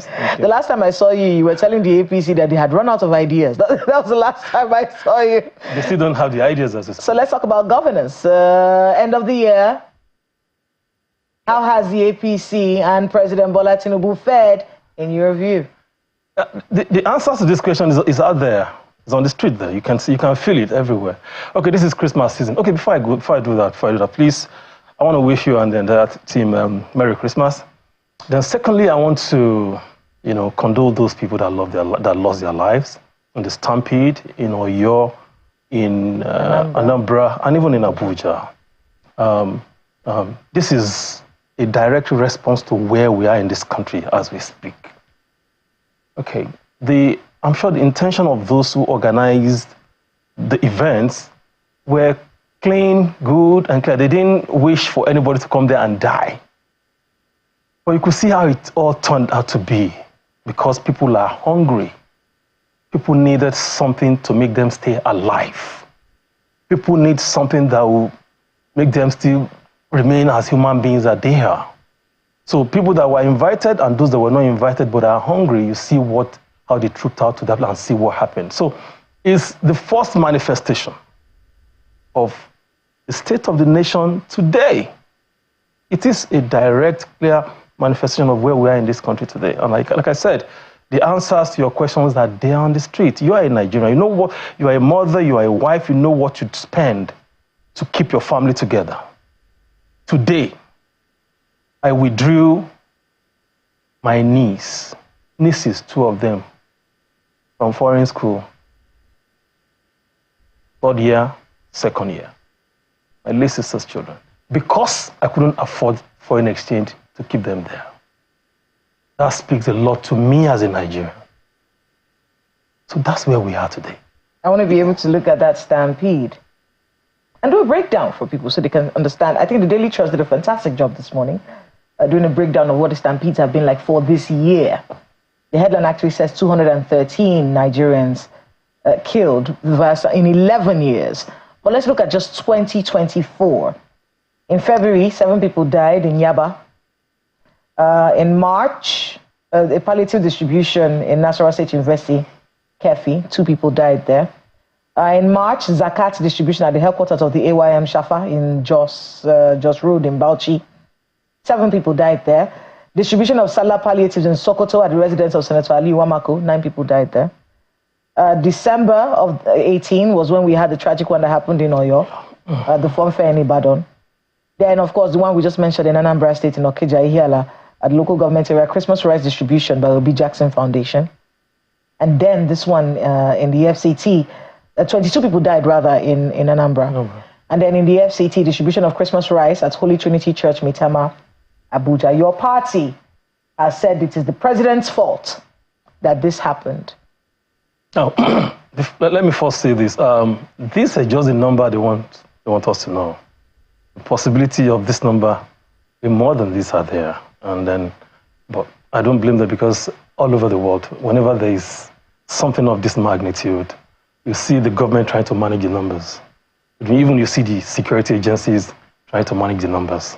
But that is not the point. The point is, every responsible government in this situation, what do they do? Look at what happened in France. Macron went there, even though he got off at some point. But the French government declared National Day of Mourning. What has this government done? It means that it's a sign of being irresponsible. Well, the president cancelled his events. That is not enough. The biggest we've had was from Vice President saying it was a national tragedy. You declare a day of mourning. Nigerians lost their lives. Over 30 in Oyo, 20-something in Anambra. These are Nigerians that died as a result of your inaction. If the country is working, if the economy is working, and I think I have something in my house to eat, to live on, why would I rush to where there were people there trying to help people? So that is the point. We have to be realistic in this country. The government is not being realistic. And I don't blame them because, number one, they are not prepared to come into government. Number two, I stand by what my party said. And number two is the fact that when a government feels that the next thing on the line, the moment they came into power, the moment they came into office, the first minute they came into office, they have their mind fixated on 2027. And that has actually robbed them of the opportunity to provide the needed governance and leadership for the country. This is where we are. The manifestations are there everywhere. This is not about being in opposition. I'm talking as a Nigerian. It's not about being a PDP member. What could the president have done about this stampede? I mean, they've explained to us. If the economy was working, man. So he has explained. Hold on a second. They've told us that these hard times that we're facing are necessary for the better times expected. Hard decisions. He understands, he says, we should take our time and watch. There's a budget that has just been released and we are on the way to recovery, the APC says. These things don't just happen overnight, they take time. Okay, I'm happy you covered the presidential villa for some years, right? And something usually strikes me when the government comes up and say, okay, we have plans, we have policy reforms, and they will not go further to tell you short-term, mid-term, then long-term. So what constitutes the short-term plan of this government is a question I want them to answer. Now, someone is hungry. Does that kind of person needs even medium plan or long-term? It's a short-term. So what are they doing about that? People are being killed every day. Do you need a long-term plan for that? People are being kidnapped every day. Do you need long-term plan, even medium-term plan for that? You need short-term to do all of these things. Food security. Short-term plans. What are the manufacturers doing? How are you supporting them? Today, the inflation, I will dance. I will rejoice if this budget can actually deliver what Mr. President said he was going to do, bringing inflation rate from 35% to 50%, I will do everything to praise him, to do everything if he can have. He's ambitious. But to me, it's a bit unrealistic. Okay, so one thing that the president said at that budget presentation is that the time for lamentation is over. Yes, I like that. Now, as opposition, yes. I want to talk about your party. Yes. As opposition, you point out the problems. Yes. But do you prefer alternative situations? There's no time we speak. PDP speaks that they don't prefer, especially the leader of the PDP, Atiku Abubakar. Very objective. He doesn't criticize for just criticizing sake. And he is the leader and the voice of the opposition. Everybody can testify to that. And I'm being honest here. He looks at your policy because he's experienced, he's been there, he knows what it is. Any move you make, he's the man who is up to modern times. So he criticizes not just to criticize as an opposition leader, but criticism that will move the nation forward. But unfortunately, what the APC government usually do is to go on personal attack. What you said, what your party said when the president when they submitted the 2025 budget to the National Assembly, well, this is an unrealistic budget. It's not people-centric. There were all kinds of words were used by your party to describe that budget. And then you said, what the National Assembly should do is put this budget aside and then come up with one, or they should work again with the presidency, come up with one that is more people-centric. Now, when you say things like that, do your lawmakers back you up in the National Assembly saying, this is what our party is saying, this is what has to be done? I am so happy with this question you just raised. Unfortunately, and with all due respect, including members of my party at the National Assembly, most of them seem to me, we have good ones, few ones that are good among them, that are really doing the legislative work, that are really following the laid-down procedures. But 70–80% of them seem to me hustlers who just came to hustle. You know how hustlers behave.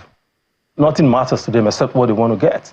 So, and that's why we are seeing you see this. So I won't say because I need to understand what you mean by that. Are you saying that your members, many of your members, you said 70% of the National Assembly members of National Assembly that are from the People's Democratic Party do not represent the values of your party? They are just they are hustlers that entered the National Assembly using your party? If not, we would have seen what they're doing. I won't say because they are my party members. When they do well, we tell them they do well. When they don't do well, they are not doing well. They're not representing us. They're not representing the party well. We have few of them. I don't want to mention, but we have few of them that are really doing the job. Few of them. We watch what happened. Okay, let me take you back. When it was time to choose the leadership of the National Assembly, the numbers of opposition altogether, especially in the House of Representatives, could have provided the Speaker of the House of Representatives. What did they do? They followed APC because they're all looking for juicy committee work and all that. Does that suggest anything to you? Let's be realistic. Opposition politics is how do I call it? Helps grow governance and democracy. They are not playing it as this. All of them are just following the APC because they don't want to be in the wrong side, wrong book of the APC. The total number of opposition in the House of Abbas shouldn't have been there. But what did they do? The APC, they followed the APC. I don't want to talk more about it. They are big disappointments. You were in charge of the Atiku campaign for the last election. Yes. Should Atiku run again in 2027? One, I can't speak for him, but two... He has the right to. I'm asking you your views. Do you think he should? He should. As long as he's still healthy, he's still mentally sound, which I know he is, he should. He should. As long as he has what it takes, the resources to run it, he should. Many people from your party believe that he shouldn't. I don't know those who believe that. They are infinitesimal, and they have reasons for saying that. They should give me one person now in PDP that can face Tinubu. Let's be realistic. They believe that maybe you should negotiate, go and talk with Peter Obi, see if you can bring him back into the party. Peter Obi is in the game. Peter Obi has a choice to make. He has the right to make his choice. If he wants to join Atiku in, because it's about rescuing this country. It's not about Atiku Abubakar per se. It's about who can actually do the job, who can bring this country back. That's exactly what some of us, myself, I mean, that's my belief. And I see Atiku in that mode. I see Atiku in that space. Highly cerebral. When people talk about age, I just look at that. I say, what does it just to do with this? I mean, many people believe that physiological age, there's chronological age. The reason why your party is where it is right now. Many people believe it's because of the loss of Peter Obi in the run-up to the last election. We have gone beyond that. We don't want to talk about that. We are facing the future. Is anybody waiting? Is that person waiting? It is a government that from the one they came in, they already fixated on 2027. So PDP should stay back. So Atiku, who is so passionate about the country, should stay back as long as he's still alive and healthy. The man, you understand the trend. You see him surrounded himself with youths who are I think Nigeria needs to think, we have to rethink, yeah? Even the last election, we don't need to talk about, we all knew the outcome of the election. So for me, as long as Atiku feels it's good, health-wise, and I've always told him, brandish your health report. Let people see it. Let them know that you can. Today, America just elected Trump, 78th. And we are going to see more of that. It's called experience. We talk about President Buhari coming into power then. President Buhari left power 30 years ago before he became a civilian president. But, obviously, he wasn't really in tune with modern reality in government. So you could see all the things that happened before they now got into to where they are. So for me, I think Atiku is fit. And should run. And should run, yes. Ayo. Kayla, let me begin from some of the reactions that Mr. Fabi gave to some of the questions you asked, particularly about the economic situation in some states that led to some stampede.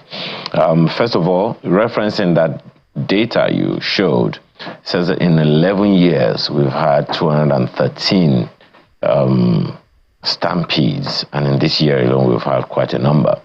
But if we date back to 2013, there were stampedes in various parts of the country, and it was a PDP presidency at the time. Should people say that what you are saying now is the reality at the time as well? Yes, of course. As the government, you have a responsibility to protect your people, to provide for them, to make sure, to ensure that they are in good position. Their economy is good, their health is good. Why do we have stampede? Because you organize something to help the people and it turned out to be, another thing. So it can happen. I'm not saying it cannot happen, but as the government, you have a responsibility to provide for your people. And that is why, should we say because it happened in 2013, it must happen now again? The people in government now should have understood the fact that it happened. Yeah, I just want to be clear because one of the issues, that, you said that you're speaking as a Nigerian. It's going to be difficult for anyone to listen to you now, a PDP member, and say that, you're not criticizing, you're not speaking as a member of the PDP, even though what you're saying is the reality. And also to the issues that you have also raised, I'm looking at the numbers now. I'm seeing that we have at least 12 governors who are members of the PDP. Now, the thing, that, let me not call it an error, that many people have done, many of us have done over the years, is to look at the development of Nigeria from a national level, as opposed to looking at it from the level of the states, bottom up as opposed to top down. What's your take or perspective on that approach? Because over the years, whenever we're talking about the development of Nigeria, we forget that we are made of 36 states. We forget that we have 774 local governments listed in the Constitution of the Federal Republic of Nigeria. So maybe looking at it from that national level is perhaps, taking it a little too large as opposed to dissipating down to the very, very grassroots. What's your take on that? Kade, honestly, you just spoke my mind. You just spoke to my worries over time, right? We're on a federal government where you have the national, you have the federal government on top of everything. Why do you think when it comes to presidential election, the pressure is far more, is far bigger, larger than the pressure in the 36 states altogether? It's because of the system of government we run, all right? So for the state, as some people just feel they are non-existent when it comes to this kind of issue. So every box stopped on the president's table, who is the president of the country, who has the power, who controls anything you want to think about this country. So people always go back to them. And you can't blame people for that, because the state governments most times don't even act as if they are the government, of the people at that level. So, and that's why you see that gap. So people always expect that the federal government has all the powers, has everything to do, to make sure that the country is in good position. It's about the country, really. And that's why, and unfortunately, that's the kind of the culture we've imbibed over time. It's a big worry. It's a big issue, Khalid. I agree with you. And I just wish we could have a kind of synergy there, or a kind of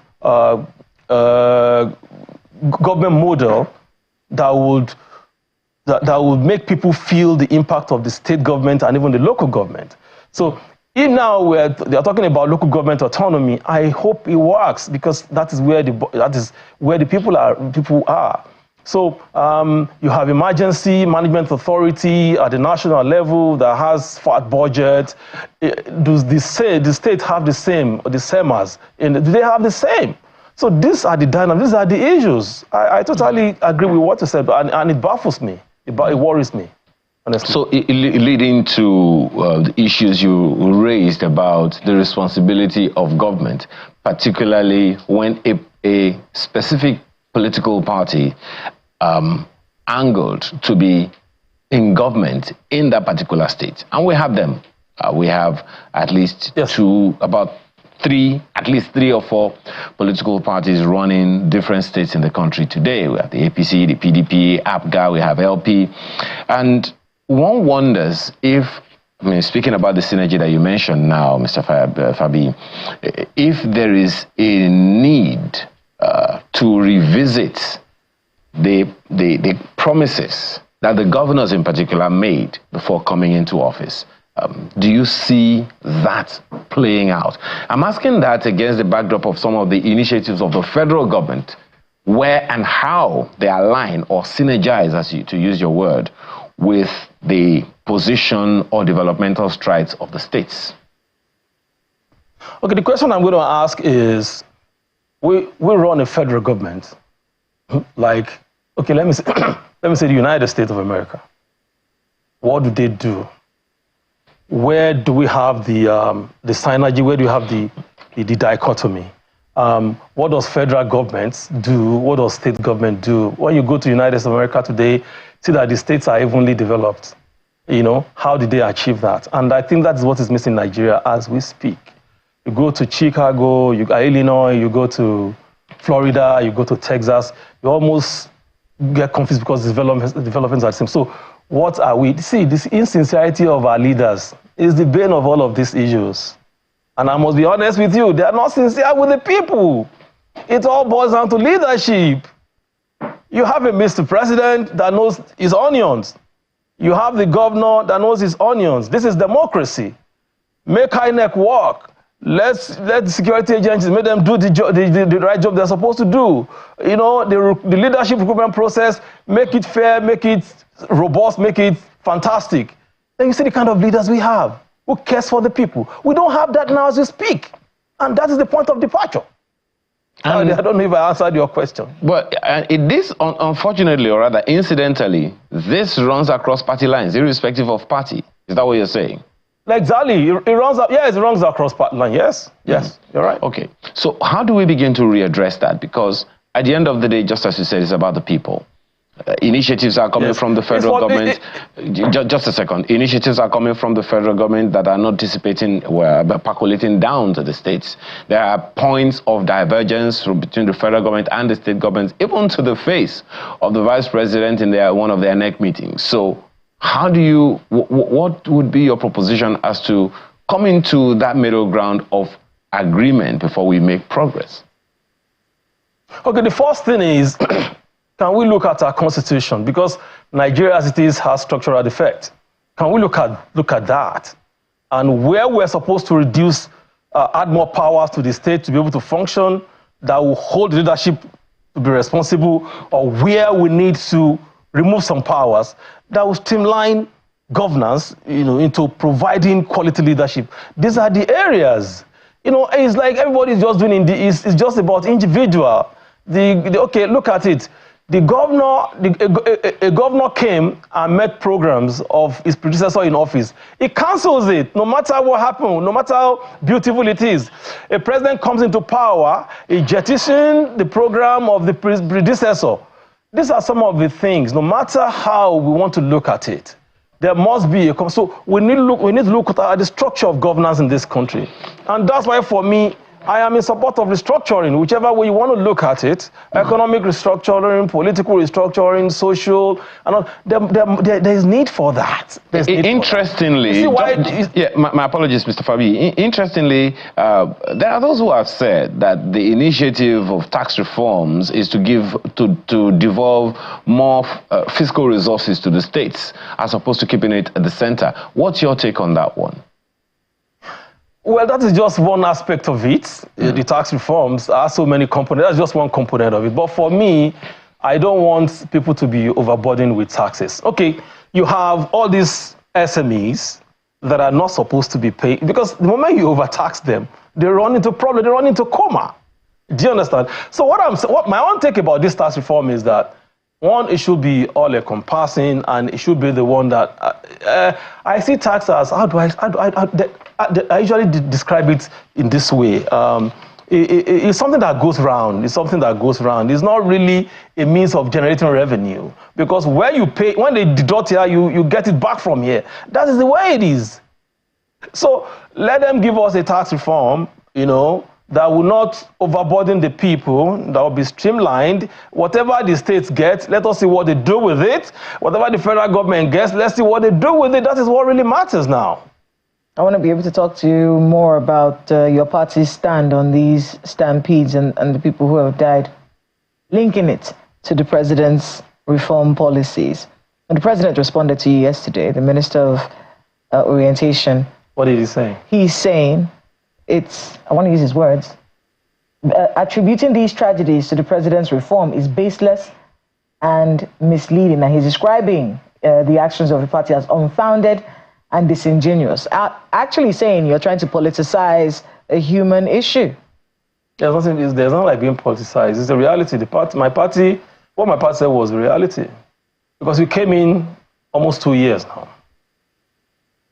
In the first instance, why would people rush to where things are going to be given for Christmas? The explanation is that this is not the first time this has happened. It didn't only happen under the Tinubu administration. This has been happening before. That's the explanation from the president. Yes, as far as I'm concerned, it's not tenable, and that is my take on it. It's not tenable. It doesn't work for me. See, there are a lot of parameters around this government that are not adding up for someone like me. It doesn't add up for so many people on the streets. So if the country is working, if the economy is truly working, why would I go and beg? Why would I go and be begging? Why would I go and be begging? So look, take a look from the budget they just presented. The budget is meant to provide succor and all that, but there are some things that for me didn't really work. Governance, like Ayo says, is local. Yes, true, yeah. You have PDP governors. Yes. Are those states doing better than other parts? The minister of the FCT is in the PDP, by the way. Yes. Just so we situate the problem here. Yes. Is this a party issue, or is it just the people issue? What the states where you have governors, are those states doing better than other states? I said something a while ago that the governance system in Nigeria is more of individualistic. I don't know if there's any English like that. And that I don't buy. Now, I said a governor comes in now. You are my predecessor, so I come in. You've laid out plans, development plans, Then I came, I inherited. Instead of me to inherit and implement them, I drop them, I go for another. It's more of individual. Especially when, even you say that when a PDP governor left and a PDP new government comes, it's the same thing. Okay, most of the things Buhari did has been thrown into the abyss by Tinubu's government. As bad as Buhari government was, he had a plan, he had the RGP. Of course, they have problem of implementation. Where is the RGP today? When Buhari came on board, there was something Jonathan did, called Shopi, invested in it. What did they do? They threw it out. So this is exactly what we're saying. We can't continue in this trajectory. Thank you very much for being with us on the program. I know it's never enough time to talk with you. But we will make our time. Mr. Fabi Oladimeji, chieftain of the People's Democratic Party, thank you so much for being with us. Thank you, I appreciate it. Professor Imonokai, I think I can see his message. Let me see if we can take that one message from him before we leave the studio. Professor Imonokai Nakena, PhD, says, however it is, Nigerians above all appreciate the availability of petroleum products than price reduction, which is no less important. NNPCL must be open to Nigerians on the actual workability of the PH refinery, just like Dangote Refinery consistently contacted with Nigerians to expel any rumors or doubts about PH refinery reliability. Thank you so much for your message there. And that's where we wrap it up this morning. Thank you so much for joining us. Have a great week ahead. Be safe. Christmas is in a few days, so please watch out when you're going around. And if there are any giveaways, make sure that they're properly done and make sure that you do not lose your loved ones this Christmas. I'm Kayla Megwa. Have a great week ahead. And I'm Ayam Akinde. Have a beautiful one.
And a warm welcome to News Track. I'm Melinda Akinlami, and these are the stories and reports we're tracking at this time. The Minister of Humanitarian Affairs, Disaster Management and Social Development has sympathized with the victims of the recent stampede in Oyo, Anambra and the FCT Abuja. He says that those that cause these stampedes are when charity organizations disregard the basic safety protocols